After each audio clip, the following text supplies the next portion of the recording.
Fala aí galera, beleza? Sejam bem-vindos a mais um vídeo do nosso canal. O vídeo de hoje trocar uma ideia sobre XPML. XPML, turma, que ficou no centro aí das atenções durante muito tempo, muita gente falando e tal. A gente conversou bastante sobre esse assunto e a nossa provocação vem dando resultado, né? Eles vêm melhorando aí a comunicação. Claro, continua o padrão XP, que a gente sabe que é muito ruim, mas assim, se era algo, uma comunicação fraca, cheia de brechas, agora ela melhorou um pouco. Continuou ruim, mas já tá um pouco mais claro agora e tudo. Então, assim, a gente tem que continuar pressionando, galera. O importante desses questionamentos todos que a gente faz é justamente isso. É questionar, trazer sistemas para o debate é muito importante para fazer com que a gente tenha ganhos, né, na transparência e tudo mais. Então, assim, eu achei que foi bem positivo aí no frigir dos ovos toda essa briga. O fundo hoje negocia aí próximo dos R$100, né? Tá aí negociando próximo dos 100 e tudo. E vamos ver como é que tá aqui o relatório, o que melhorou alguns pontos. CML, fundo de 6 bi e 700. Mês de fevereiro é um mês mais morto, né? Mais morno para os shopping centers, é carnaval e tal. Então, assim, o pessoal não vai muito para shopping.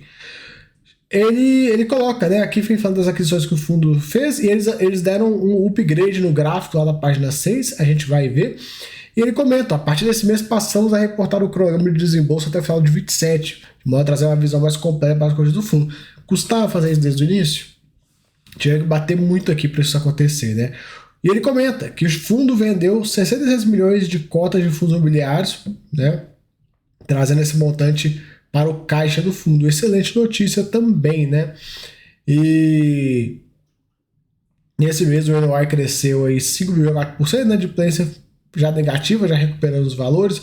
O fundo gerou 56 milhões e pagou 52, então gerou um pouquinho acima do que pagou, né? Ótimo. Aqui o novo gráfico, né? Então, o cronograma de desembolsos, olha só, eles deram o upgrade no gráfico até 2027. Lembrando, galera, que esse gráfico não contempla o FL Shops aqui. Se a gente clicar aqui no FL Shops, a gente vai ver que é um valor de 180 milhões de reais que esse fato relevante aqui não traz pra gente, mas ele vai pagar de forma diluída com o tempo. Então ele não colocou o valor ali porque é um valor que vai ser diluído com o tempo, né? Não é. Quer ver? Ó, esse fato relevante aqui vai ajudar a gente. Aqui, ó. É um montante, ó. 30 milhões que já foram pagos, 120 milhões, 129 milhões da assinatura dos documentos definitivos, 113 milhões que vai ser pago em dezembro de 24, já foi, né? E o grosso da transação, o grosso assim, né? O restante, 130 milhões que vai ser pago diluído de 24 a 26. Então esse valor não tem como ele colocar no gráfico porque não tem muito padrão de quanto que vai ser pago, mas está aqui. É que ele vai ter que pagar nesse meio tempo. Então esse gráfico existe esse valor, mas não está aqui presente. Olha só que interessante. Ele coloca caixa de disponibilidade 648. A gente conversou sobre esse número aqui, que se você olhar aqui, não vai bater com esse número aqui, né? Se você somar tudo, não fecha essa conta, por conta, eu já expliquei em vídeos passados o que acontece, né, com a questão dos valores serem um pouco diferentes, né, do que está sendo reportado ali e tal. Eu já expliquei os porquês disso, mas ok, né? Mas tá aí 648. Hoje está um valor mais próximo. Eu até somei aqui agora. Se somar isso tudo aqui, dá um valor de 667. Então, assim, cara, o erro tá dentro da margem de erro aí, de reporte e tal. Eu acho que tá bem, agora já tá bem mais próximo do que é a realidade. Lembrando que dentro desse valor, né? Se a gente pegar esse valor aqui e decompor ele, a gente vai ter dentro desse valor parte que é caixa mesmo, caixa líquido.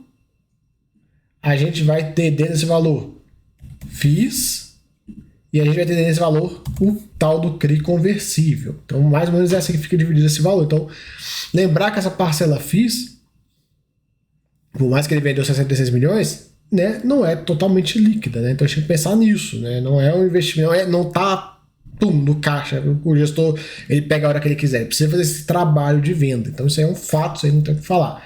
Então fica dividido dessa forma. Aí a gente tem essa parcela do Jundiaí, tem a parcela da Sim, que é uma parcela bem pesada, né? Se você ver, esse ano já tá fechando a conta. Cara, eu imagino, galera, assim, já olhando, ele deve alavancar essa parcela que dá Sim. Quer dizer, já está alavancado, mas ele deve fazer um CRI para pagar esse negócio. Não duvidaria nada ele pagar metade em dinheiro, metade em CRI, ou tudo em CRI. Não dá para saber ainda, eles não trazem para a gente essa questão, mas que deve sair um CRI aí, eu imagino que sim, mas como eu falei, ainda é só suposições, né? Suposições. Então a gente consegue ver como é que fica o caixa do fundo caminhando aqui até 2027. Lembrando que esse valor de 286 não contempla os 180 milhões do portfólio do FL Shops. Se a gente somar aqui, ó, 286 mais o FL Shops, que é 179, daria 465, né, negativo. Sendo que a gente tem que lembrar que desses 648 aqui, o que é líquido hoje é 244. Claro, ele vendeu 66 milhões, então saiu 303, caiu 60 aqui, foi para 300 milhões. Então, líquido hoje, no dia que está gravando, até então, com a última informação que é o relatório, ele tem 300 milhões de reais. Né? Então, esse valor de 648 aqui, na verdade, tem que tirar o 348, que é o que não está ainda no caixa do fundo líquido, né, galera? O que é fundo imobiliário? Ele pode vender? Pode, com certeza. Mas enquanto não virar caixa, galera, não virou caixa, né? E aí, somando isso, dá 800 milhões de reais, que já é um número que a gente já vem conversando e tal e tudo mais, né? Então essa é a situação do fundo hoje, né? Como eu falei, eu não duvido essa última parcela, essa parcela da Sim, ter algum tipo de composição, alguma coisa, enfim, a gente não sabe aí exatamente como vai ser pago. Aqui no final, ele fala um pouco das possibilidades que o fundo tem e tal, e é tudo muito óbvio, né? É tudo muito óbvio. Na minha opinião, é tudo muito óbvio. Então ele fala, venda de ativos, né? Ok, todo fundo alavancado tem que vender ativo. Ele comenta emissão de cotas e comenta alavancagem. Só a parte de venda de ativos, ele comenta que eles estão confortáveis em conseguir converter essa posição de fundos imobiliários em caixa ao longo de 25, o que seria uma ótima notícia, o que levaria esse montante para, caso ele, vamos imaginar que ele faça tudo, né, 550 milhões de reais, aí já fica um pouco melhor, né, já dá uma respirada. Tudo vai depender dele conseguir fazer esse jogo daqui para cá a gente aguarda para ver, né. Se ele fizer, agora é 300, já fez 66, né? Enfim, 240 aí que ele tem que realizar. Vamos ver, né? Vamos ver. Mas ele comenta aí, né, que na visão deles eles conseguem converter isso em caixa e tudo. Na parte de emissão de cotas, a cota é muito abaixo e tal, então acaba que fica um pouco difícil, né? Deles realizaram uma oferta nesse momento. Só dá para realizar a oferta se for naquela pegada igual eles fizeram com a Alus, né? De pagar em cotas. Alguns só chegar aqui para assim e falar sim, pega em cotas aqui esse pagamento aqui, 630 milhões de reais, parte desse valor em cotas. Também é uma composição que dá para ser feita. Ele pode pagar parte em dinheiro, pagar parte em cotas e alavancar uma outra parte. Tem várias composições, galera, que ele pode fazer. Não só uma ou outra, né? Não precisa fazer uma coisa, só outra. Ele pode fazer várias. E a alavancagem, galera, basicamente, leia-se o seguinte, viu? Eu fico vendo muita gente falando, até o próprio relatório, que eles falam que o fundo tem níveis de alavancagem saudáveis porque a dívida é só de 7% do PL. Não é só 7% do ativo. Não é, tá? Já deixar claro para vocês que isso aqui, essa parcelaiada toda que o fundo tem, isso aqui, eles não consideram esse cálculo de 7%, então tem que botar isso na conta. Eu não consigo entender, né? E os analistas embarcam nessa, é a melhor coisa, o cara vai lá, estuda pra caramba, adora rotar pela boca falando que tem CNPI, o escambau, mas parcela não é alavancagem na cabeça desse povo. Não consigo entender, parcela é alavancagem. Você alavanca o fundo de duas formas. Ou você parcela suas compras, ou você faz CRI. Ponto. É assim que funciona. Né? A própria CVM diz isso, né? A gente vê lá o informe mensal lá no item do passivo, item 15 e 18, é justamente isso. Um item é para parcela e outro item é para securitização. Então, tipo assim, você não vai considerar a parcela seu passivo? Conta outra, né? Porra, não vamos cair nessa. Mas enfim, então os caminhos são esses. São três caminhos que são óbvios. Todo fundo alavancado, galera, tem esses três caminhos que estão aqui no relatório. Não tem muito o que fazer. O que eu acho que eles poderiam fazer, falar para o seu cotista, é mais sobre isso aqui, ó. Eles até comentam, aqui na parte de venda de ativos, eles falam, ó, estamos confortável com a venda de fundos imobiliários e tal, não sei o quê. Então, assim, é conversar um pouco mais com o seu cotista, é mostrar o planejamento para o seu cotista, não deixar o seu cotista de cabelo em pé. Na parte de alavancagem, se na visão deles tem espaço para realizar uma dívida, pô, comenta com o seu cotista, fala, cotista, olha, a gente está pensando de fato, vamos lá pensar em fazer um CRI de X, né, e tudo mais. E pô, o TRXF fez um CRI aí recentemente, ele deixou claro no relatório, a gente está estruturando uma dívida aqui. Pronto, é só no CRI, não custa, né? Não custa. Quem vê o resultado financeiro e o distribuído, né, a cota versus o patrimonial tá bem defasada, a gente sabe disso. A liquidez do fundo é muito boa, tem nem o que falar. Aqui na parte de classe de ativo, a gente vê, né, como é que tá o fluxo aqui. Como eu falei, esse valor aqui já não é esse, ele já vendeu 66 milhões de reais, o que é uma ótima notícia, transformou esse dinheiro em caixa líquido, acessível para ele pegar e poder utilizar, né? É uma ótima notícia essa movimentação. E aqui, galera, mais um ganho que a gente teve no relatório.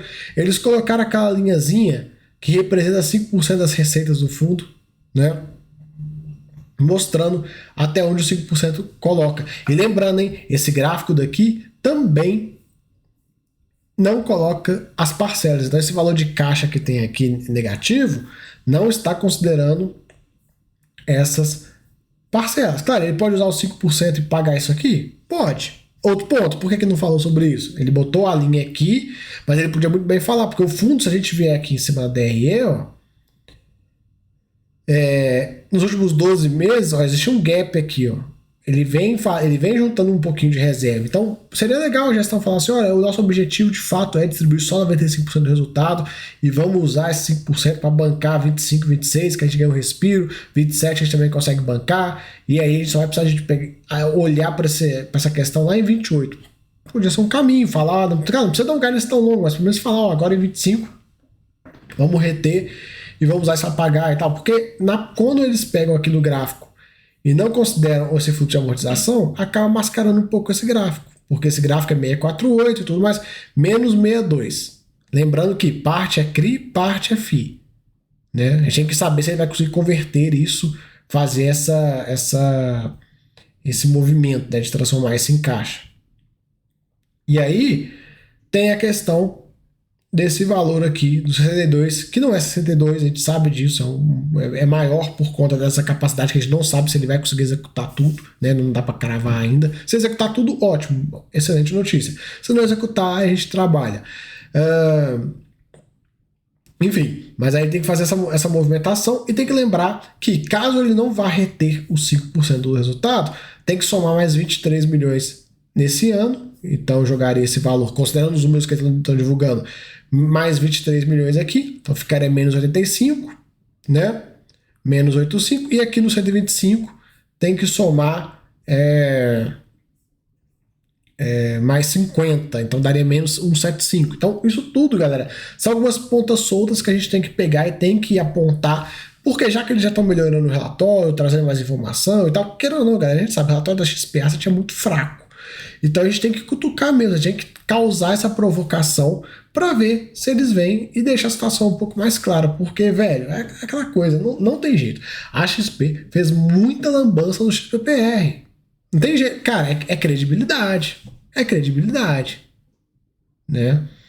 Então, assim, eu, pelo menos, eu coloco eles em xeque todo momento. Por quê? Porque eu não consigo confiar. A real é essa. A gente vê o ALZR, TXF.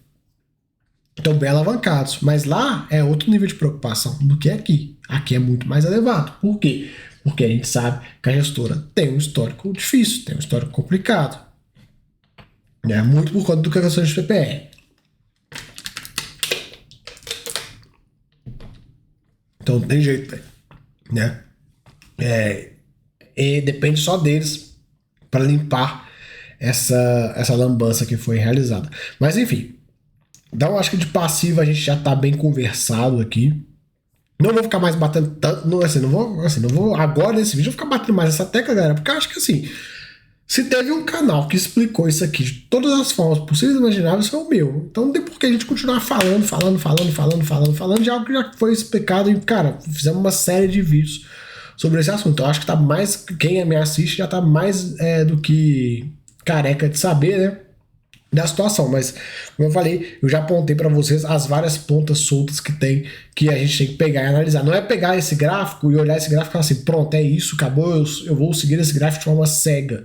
Não, a gente tem que saber que tem várias pontas soltas aqui nesse gráfico que precisam ser amarradas para a gente ter melhor entendimento sobre a situação. Então, vamos aguardar aí, né? Vamos ficar de olho para ver se nos próximos capítulos. Mas tá aqui, né? A gente vê a questão dos CRIs e tal. Um ponto, galera, eu comentei da possibilidade dele fazer um CRI para a parcela do SIM. Vai vir caro. Isso aí é fato. Vai vir um CRI. É tipo assim, é esse nível de preço aqui. CDI mais 2, acima de CDI mais 2 e próximo de IPCA mais 8. Vai ser uma dívida bem carinha, caso venha acontecer. Indicadores operacionais. Same-store sale veio legal. Same-store rent empatou 0 a 0. O NOI veio um crescimento de 5,4%. As vendas do metro quadrado tiveram uma queda em relação ao ano anterior, né? E o fluxo de veículos teve uma alta bem forte, né? Olha que beleza. Aqui a gente vê de forma consolidada, né? As vendas do metro quadrado e o NOI. A gente consegue comparar em relação ao ano anterior. A inadimplência já está em campo negativo, então ele já está recuperando essa inadimplência de 5,1 aqui. Excelente notícia. E os shoppings, galera, não tem mais o que comentar de XP Malls, não. É isso aí que a gente tem para hoje. Nossa pressão deu resultado. Gostei, fico feliz. Agradeço aí ao pessoal da XP Asset que ouviu o mercado, ouviu os questionamentos do seu cotista, porque tem que entender, cara, né? Não tem jeito. Isso é aquela coisa, né? 90 e poucos por cento do mercado mamando a XP, né? Mamando e pedindo para eles colocarem naquele lugar. E a gente brigando por mais transparência aqui. Então, que bom que a transparência veio, né? Fico feliz aí de a gente conseguir ter esse ganho, porque, velho, ficar puxando o saco, lambendo o gestor, não vai fazer isso aqui acontecer, né? A gente precisa causar essa provocação, essa coisa, para tentar fazer com que a gente tenha uma clareza melhor na situação financeira do fundo, de forma o mais perfeita possível, até porque a gente sabe, né, galera? Eu trouxe vários números para vocês e tal, não sei o quê, mas a gestão que tem os números cravados, eles têm os números cravados, eles que tocam o fundo, então eles que têm que trazer para a gente o plano e a resolução do problema que eles próprios criaram. Eles criaram isso. Eles foram lá e fizeram parcela de Deus, a Deus dará. Então, eles têm que explicar como é que eles vão pagar. Ponto. Simples. Simples. E assim, a gente tem que parar. A gente não, né? Que a gente, quem me assiste, quem é cotista, mas os analistas têm que parar de ficar mamando o gestor e começar a questionar as coisas também, né? Porque aí o mercado ganha como um todo. Mas é isso, beleza, galera? Então, assim, fica aí o vídeo do XPML, qualquer novidade a gente volta e vamos ficar de olho aí pra ver o que esse fundo vai aprontar, beleza? Então, valeu aí, até a próxima, fui!